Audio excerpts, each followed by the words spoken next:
Jai Shri Ram. Now let us look at the fifth point, chatgpt unmasking Bhagavad Gita. It says some verses are almost certainly later interpolations.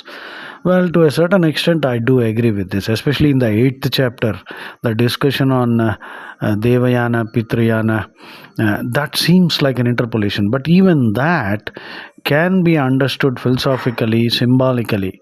So, even that I will not completely dismiss it as an interpolation. Okay, now let's see what ChatGPT is saying and how we can counter this.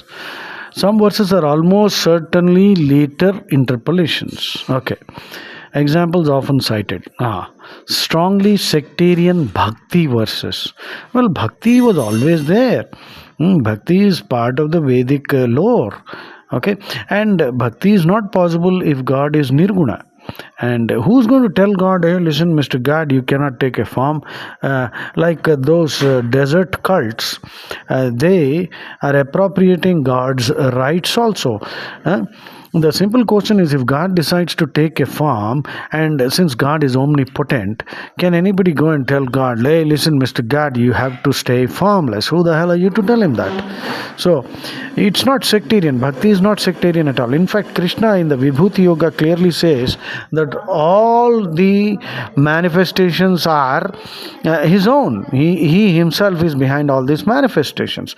Of course, Krishna also talks about Sattvic Bhakti, Tamasic Bhakti, Rajasic Bhakti. That's also there.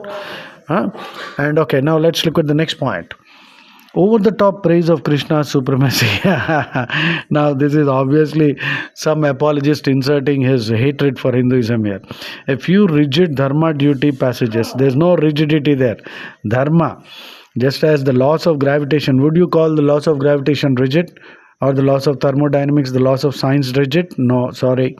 So, that's a spiritual sentiment. And if everyone on the planet believes in that, you will have a better world to live in.